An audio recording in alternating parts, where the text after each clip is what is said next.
Welcome to Audio Branding, the hidden gem of marketing. Sound plays a more important role in human behavior and our decision-making than you may realize.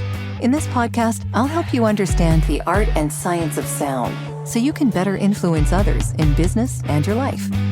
I'm your host, Jodi Krangle. Let's delve a little deeper.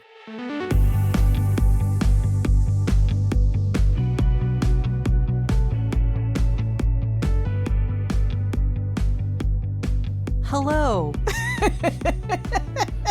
It is really good to see you. And it's been months. It's been months. It's been mere months since you have crossed the border. We smuggled you in with a bunch of maple syrup. And yeah, it was fun. We had a good time. Yeah. We did musical things. I've got a dust is now gathering on all my drums because I have not had time to hit busy. Things for I've been hitting things like, punching bags mostly, but hitting things for the explicit purpose of getting a particular sound out of it. I haven't done that in a while. I need to work on that. But hitting things can be therapeutic. It can. So, as long as you're getting in your hitting of things. As long as the things consent to the violence, I'm okay with it, Precisely, yes. Yeah. Well, thank you so much for being here with me today, Brian. I am really I'm very happy to have you here. I'm very glad about that. We've been working on this for a while. Yeah. Talk about it for a bit. Yes, definitely. So I like to start off these interviews by asking you if you have an early memory of how sound moved you. Yeah, I guess we're going to go with the obvious thing, given some of the nerd collection on my desk. I vividly remember seeing Star Wars at the age of 5 in a theater. And I don't remember the entire plot of the movie, but I remember it moving me. And there's a whole element of sound design in that. The lightsaber noise will just forever kind of live in your brain once you've experienced it, even though it's, just some sort of weird thing that they did with a projector motor or something, slowed it down, screwed with it and reverb. But it's one of those things. It was a fan, I think. Yeah, once you hear that particular thing and get the sense memory of it, it kind of gives you an idea of what sound does. And then the second thing that really got me as a kid was listening to the radio.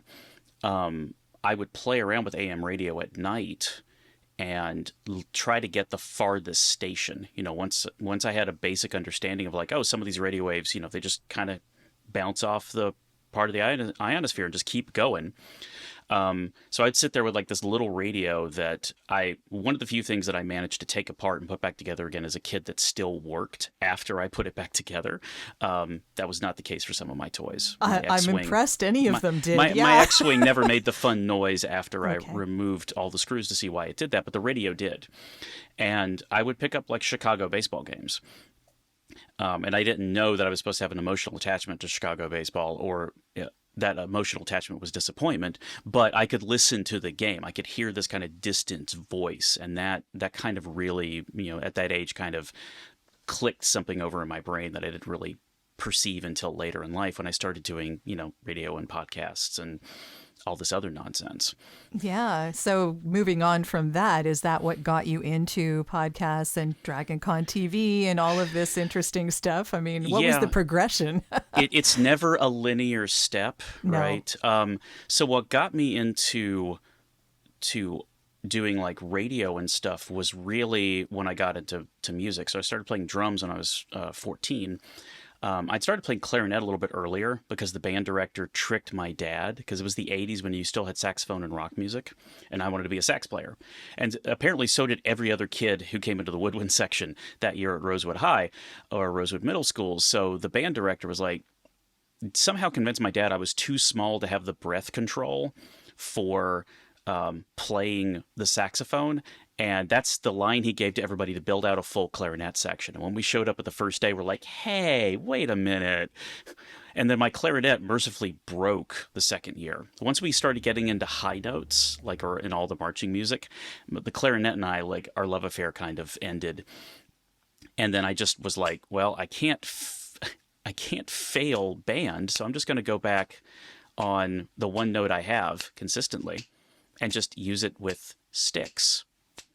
sorry to the audio engineer who's hearing this popping noise. It is me intentionally snapping to indicate that this is the only note I use from here on going forward.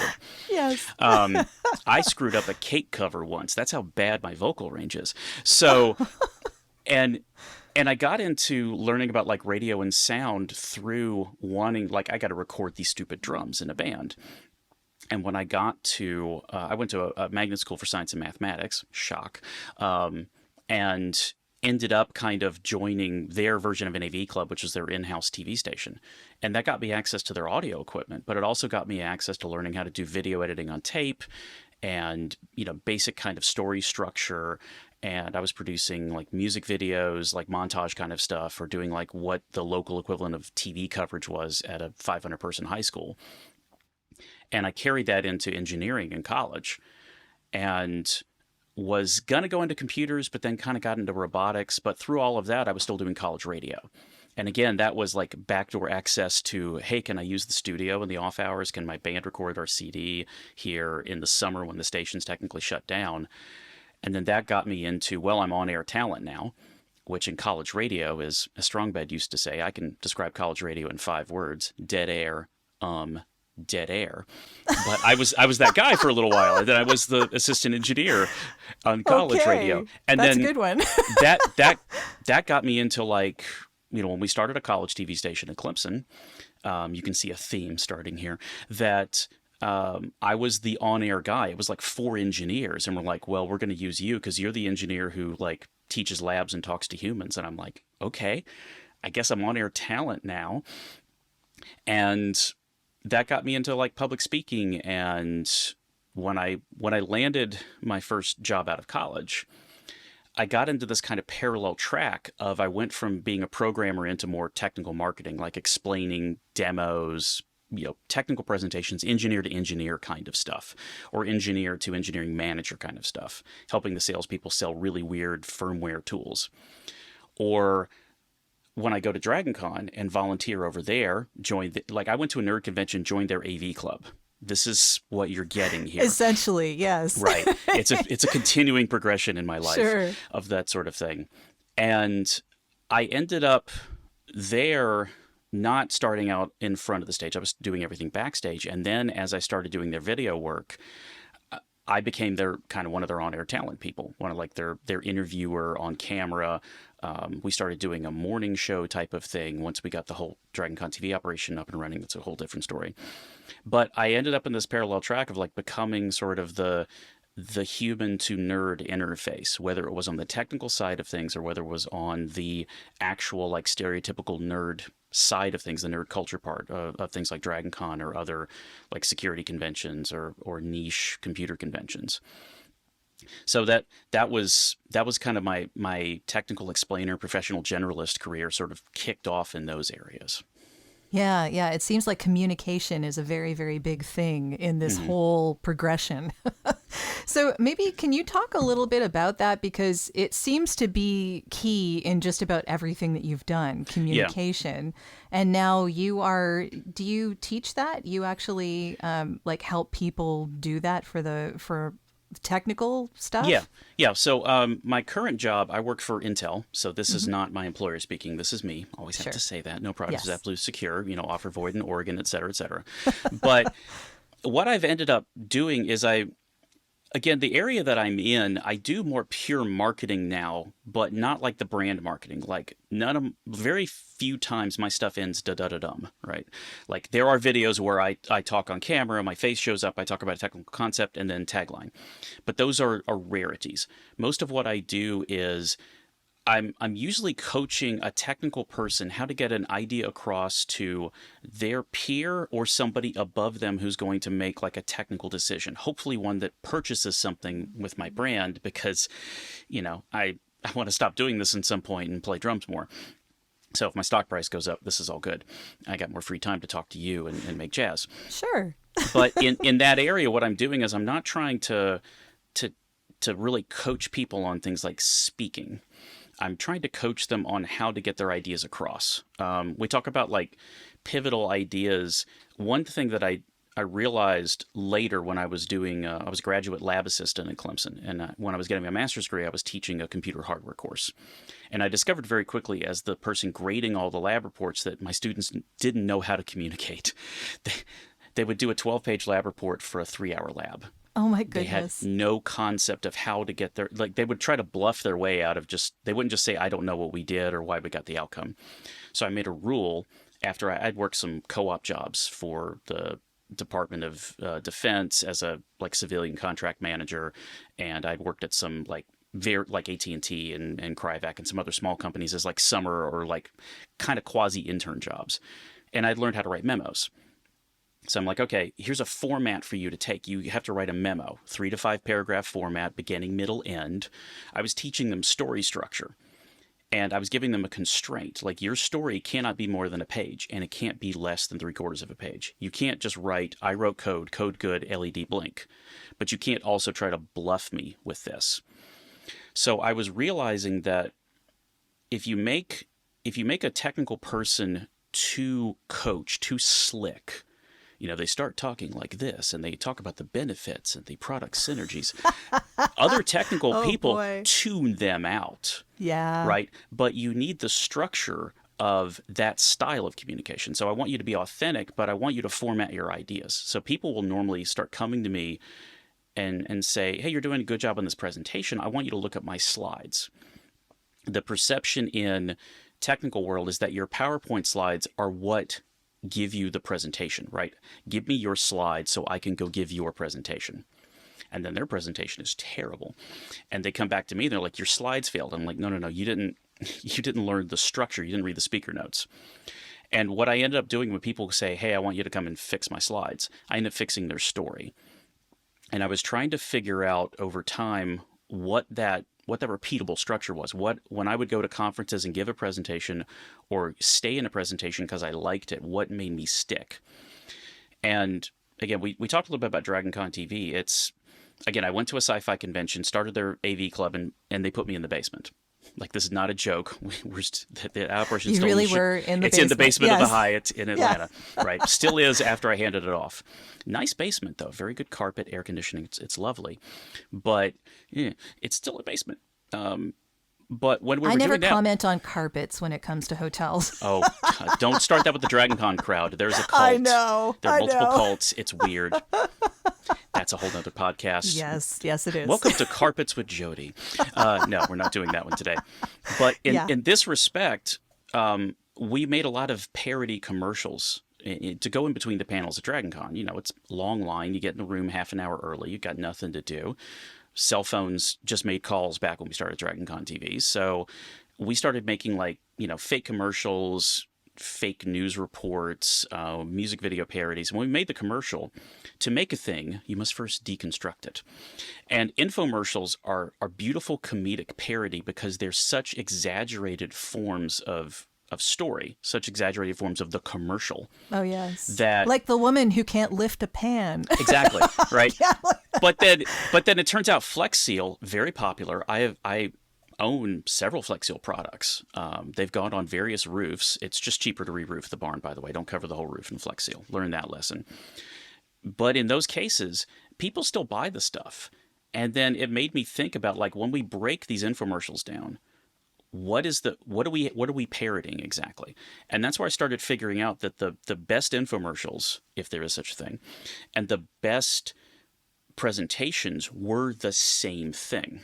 So when you do technical communications, like if you're doing pure marketing, someone's going to tell you to read Start with Why, or they're going to have you look at Andy Raskin, and he's got these 5 principles. You always get these 2-hour coaching sessions on the 8 story structure. If you've taken 5 minutes of English, you've learned about Joseph Campbell and the Hero of a Thousand Faces, and he's got the 7-part story structure.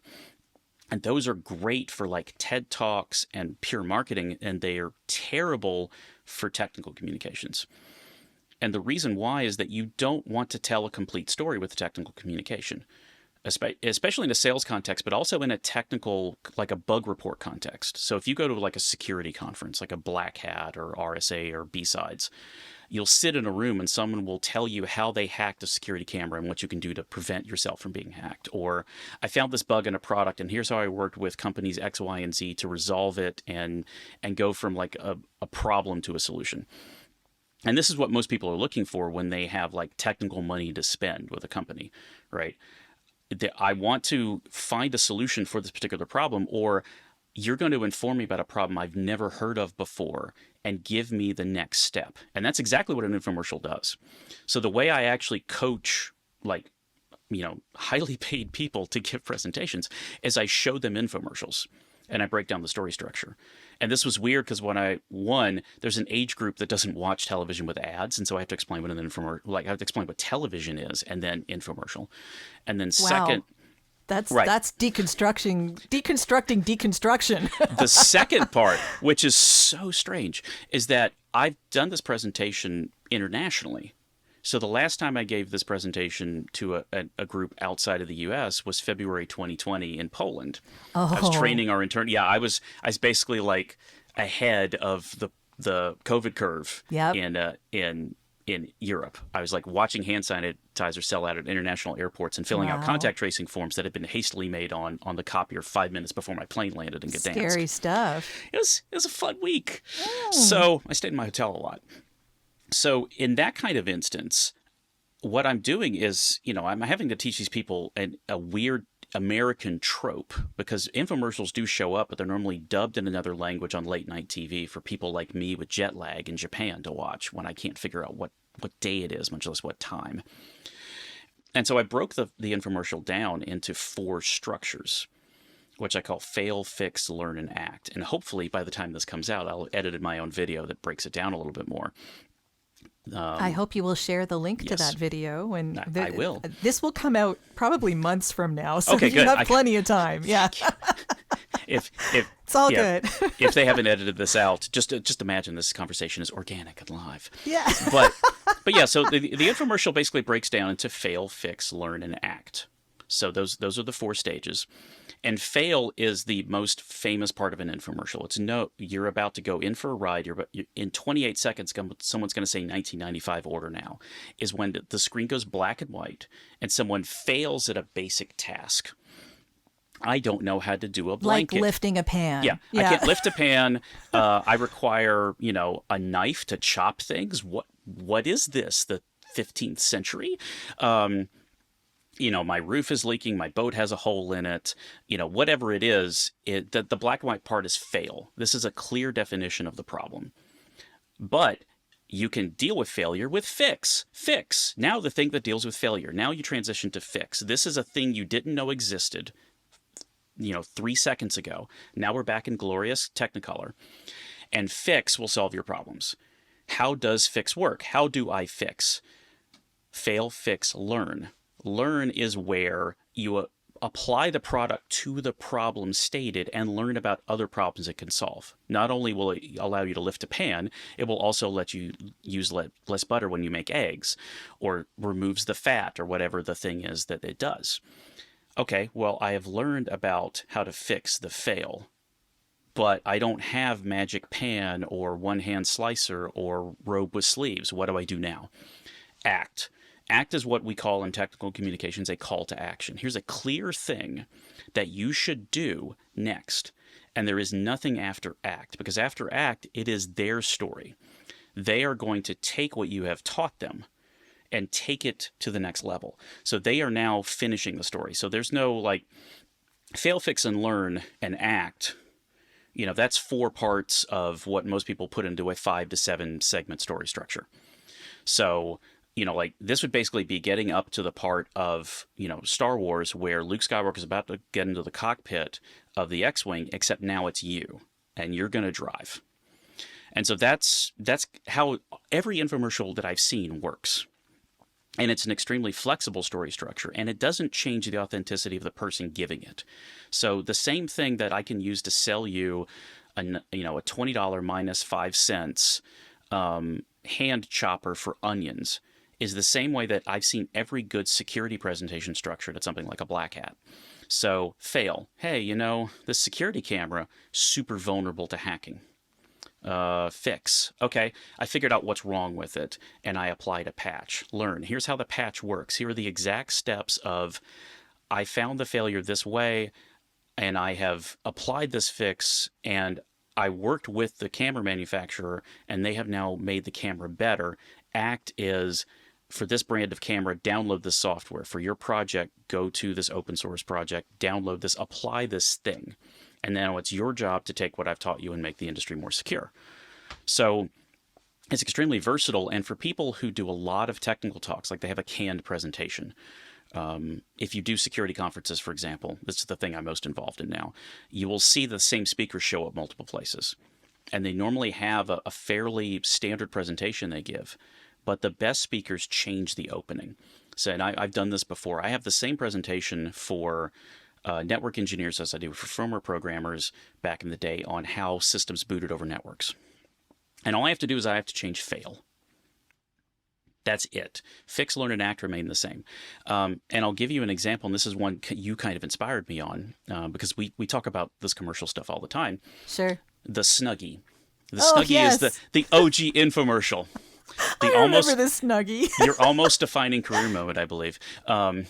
Right. So the Snuggie is not, and this is the weird thing about infomercials that people don't entirely understand, is the Snuggie is not made for lazy people. The Snuggie is a ripoff of another product called a Slanket. And the Slanket was designed for people who literally couldn't stand up. It's for wheelchair users. A wheelchair user can't put on a bathrobe and will have mobility issues that make it hard for them to use a blanket. So they basically made the blanket with sleeves, the inverse bathrobe.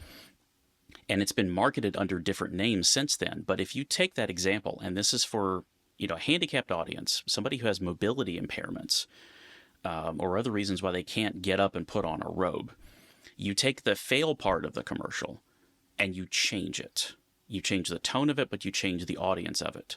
Are you unable to work with standard clothing or blankets? Well, now we have this. And the rest of the commercial, for the most part, stays the same. So you can take this fail part, and depending on your audience, this is where you tailor the hook. So if it's a networking engineer, and I tell them, hey, you're booting over networks. Do you know that the thing that you were doing 20 years ago to boot over networks is hideously insecure? All right, now here's the modern way of doing it with certificates and HTTPS, like we do with all the shoppings and the Amazons. We're good. If you're a firmware programmer, hey, this thing that you're doing, that you're giving to customers, make sure you're enabling this feature that's more secure because they need it. The next three steps stay the same. So this allows someone to very quickly, like it's a sales position or a marketing position, your core product is going to remain the same. Your core offerings will remain the same. Your core value, as we like to say. But get the other parts of that story structure set up, right? So that you can go into that pitch once you realize where your failure point is with that customer, because all their problems are roughly the same, but your product doesn't change that much. You can't just re-engineer it on the fly because the customer came in with a different angle. You can funnel them down to this product, which will still legitimately fix their needs. Like, this isn't a snake oil kind of pitch. This doesn't justify terrible infomercials for bad products. Yeah. But it lets you apply the structure to the way you communicate and give someone kind of an easy on-ramp, because most of the time, most of your mid-level people trying to solve their problems, whether they're pitching to a colleague on something they want to do internally, get your idea across so it can get accepted, or you must turn product into money. Either one of those, you've got to address, what is the problem the customer wants to solve.